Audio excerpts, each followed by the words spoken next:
बिस्मिल्लाहिर्रहमानिर्रहीम। अस्सलाम वालेकुम नाज़रीन, मैं हूँ एडवोकेट शाहज़ेब आज़म और आप देख रहे हैं मेरा यूट्यूब चैनल। नाज़रीन, सिंध हाई कोर्ट इस वक्त मुल्क की सियासत में एक बेहतरीन मैं समझता हूँ कि किरदार अदा कर रही है।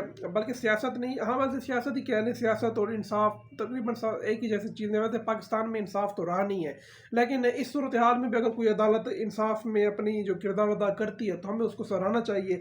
और सिंध हाई कोर्ट जो है वो उसकी बाकायदा रवायत रही है, एक हिस्ट्री रही है कि उन्होंने हमेशा पाकिस्तान के आइन को मुकद्दम रखा है।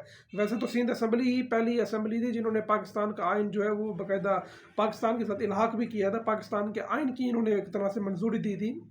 लेकिन उसके बाद जिस तरह सिंध के ऊपर भुट्टो माफिया और बाकी जरदारी माफिया का जिस तरह कब्जा रहा, तो सिंध जो है वो एक मैं समझता हूँ कि एक काबिल तर्स जगह बन चुकी है, जिस तरह जरदारी ने जो सिंध का हाल कर दिया है। लेकिन फिलहाल जो सिंध हाई कोर्ट है उसमें ज़्यादातर हमारी पढ़ी लिखी कम्यूनिटी, जिसको हम कराची की मुहाजिर कम्यूनिटी, जो कि पढ़ी लिखी कम्यूनिटी है, वैसे अब उनको मुहाजिर कहना भी चाहिए या नहीं कहना चाहिए क्योंकि वो सारे पाकिस्तानी हैं।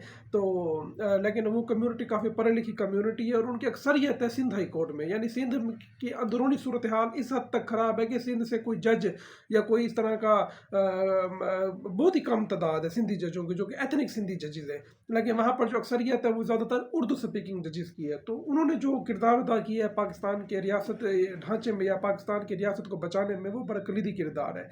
अभी फ़िलहाल जो पिछले हफ्ते जो इन्होंने सिंध हाई कोर्ट में जो दरख्वास्त दायर की गई थी कि 26वीं आईनी तरमीम को कलअदम करार दिया जाए, तो इसके ऊपर सबसे पहली हाई कोर्ट ही सिंध हाई कोर्ट थी जिन्होंने इसके ऊपर कग्निजेंस लिया। ये दरखास्तें लाहौर हाई कोर्ट में भी दायर हो चुकी हैं, सुप्रीम कोर्ट में भी दायर हैं और मेरे ख्याल में पेशावर हाई कोर्ट में भी दायर है। लेकिन सबसे पहले सिंध हाई कोर्ट ने इसके ऊपर जो है वो बाकायदा एक कग्निजेंस लिया और इसको काबिल समात करार देते हुए अटॉर्नी जनरल को तलब कर लिया है। तो बिलावल जरदारी साहब जो कि 26वीं आईनी तरमीम का क्रेडिट लेते हैं, तो उनको ये बात कहाँ बर्दाश्त होनी थी, तो उन्होंने फ़ौरन सिंध असम्बली में करारदाद मंजूर करवाई और जुडिशल कमीशन का इजलास कल बुलवा लिया गया याह्या अफरीदी साहब के जरिए। और याह्या अफरीदी साहब जो है उन्होंने कल जुडिशल कमीशन के इजलास में कुछ तजवीज़ ज़रूर दी, लेकिन सिंध हाई कोर्ट के जो चीफ जस्टिस थे उनकी कमाल हिकमत अमली, मैं समझता हूँ कि एक बेहतरीन हिकमत अमली की बदौलत उन्होंने अपनी पूरी हाई कोर्ट को बचा लिया है। पूरी हाई कोर्ट के जो जजेस हैं वो तमाम अब आइनी मुकदमा सुन सकते हैं। हालांकि ये 25 नवंबर तक है, लेकिन अगर ये चाहें तो 25 नवंबर से आगे भी ये जा सकते हैं। वैसे 25 नवंबर तक तो मतलब ये 26वीं आइनी तरमीम सिंध हाई कोर्ट कलअदम करार दे देती है, जिस तरह सिंध हाई कोर्ट ने एक सख्त ऑर्डर जारी किया है। तो मैं समझता हूँ कि मंसूर अली शाह साहब जो है वो बहैसियत चीफ जस्टिस ऑफ पाकिस्तान बहाल हो जाएंगे।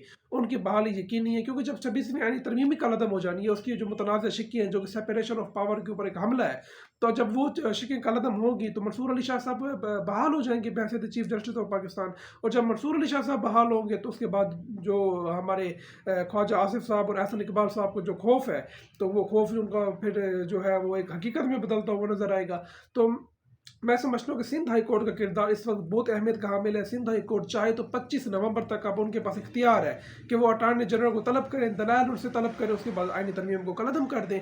अगर आईनी तरमीम कलअदम हो गई तो मंसूर अली शाह फौरी चीफ जस्टिस के ओहदे पर बहाल हो जाएंगे, चाहे इसके खिलाफ अपील जाती रहे बाद में सुप्रीम कोर्ट में, क्योंकि पहले हाई कोर्ट के फैसले के ऊपर अमल दरामद करना पड़ेगा। ऐसे नहीं हो सकता कि अमल दरामद ना किया जाए, क्योंकि जो फर्ज करें अगर 26वीं आईनी तरमीम कलअदम हो जाती है तो इसका मतलब है पहले वाला आइन बहाल हो जाएगा। जब पहले वाला आइन बहाल होगा तो एक प्रोसीजर के तहत अपील जाएगी ना। पहले चीफ जस्टिस जो है वो उस वक्त कौन कौन होगा, उस वक्त वो ऑटोमेटिकली मंसूर अली शाह होंगे। तो जब मंसूर अली शाह चीफ जस्टिस होंगे उसके बाद जो मुनीब अख्तर हैं वो उनके साथ प्रोसीजर कमेटी में शामिल होंगे, तो यानी तमाम जो प्रोसेस है वो रिवर्स हो चुका होगा। तो याह्या अफरीदी साहब की कोई इसमें कग्निजेंस रह ही नहीं जानी कि वो इसको कलअदम करार दें या सिंध हाई कोर्ट से जवाब तलब करें।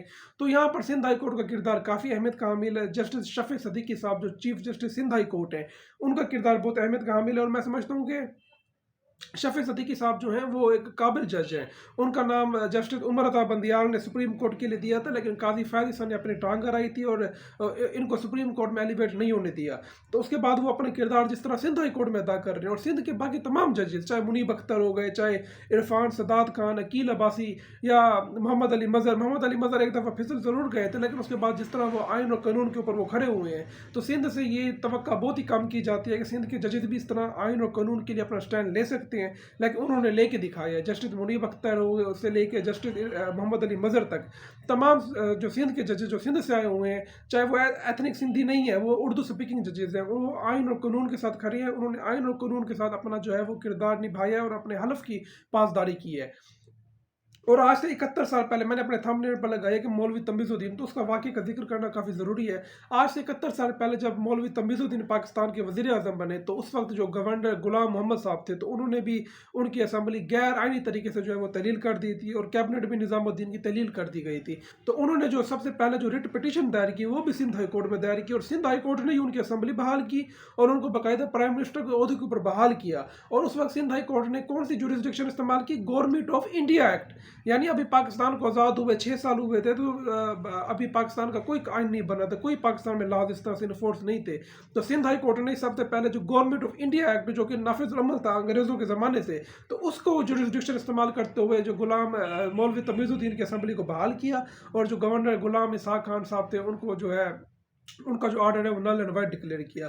बाद में जो उसके ऊपर जो है वो शब खून मारा गया, जिस तरह फेडरल कोर्ट के नाम पर एक धब्बा था, वो अदालत में समझता हूँ। तो उन्होंने जिस तरह सिंध हाई कोर्ट का फैसला कलदम करार दिया, लेकिन सिंध हाई कोर्ट ने अपनी तारीख बेमिसाल रखी हुई है। अभी तक सिंध हाई कोर्ट जो है वो जब भी उनके पास कोई दरख्वास्त जाती है, तो वो आइन और कानून के मुताबिक फैसला करते हैं। जिस तरह अभी recent example justice Tariq Jahangiri साहब, तो उनको भी उन्होंने कराची से लॉ की डिग्री हासिल की थी, तो यूनिवर्सिटी ने जिस तरह उनको उनकी किरदार कशी की, जिस तरह यूनिवर्सिटी ने उनकी डिग्री कैंसिल की, तो सिंध हाई कोर्ट ने स्टैंड लिया। सिंध हाई कोर्ट ने बाकायदा यूनिवर्सिटी का ऑर्डर मुअत्तल किया और यूनिवर्सिटी को कार्रवाई से रोक दिया।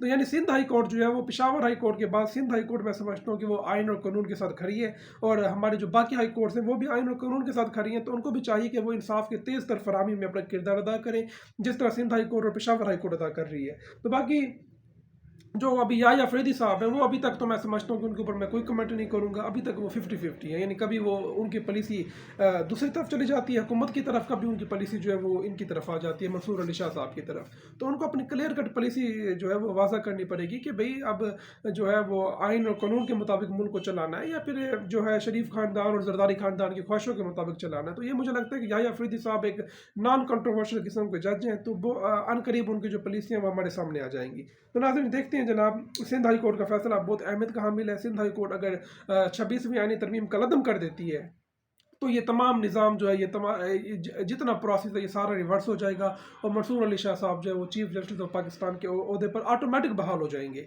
और सिंध हाई कोर्ट चाहे साथ कह सकती है, ऑर्डर कर सकती है सदर जरदारी को कि भी फ़ौरन हलफ ले फलां तरीक को, और अगर सदर जरदारी विलिंग नहीं है हलफ लेने के, तो ये भी प्रेसिडेंट मौजूद है।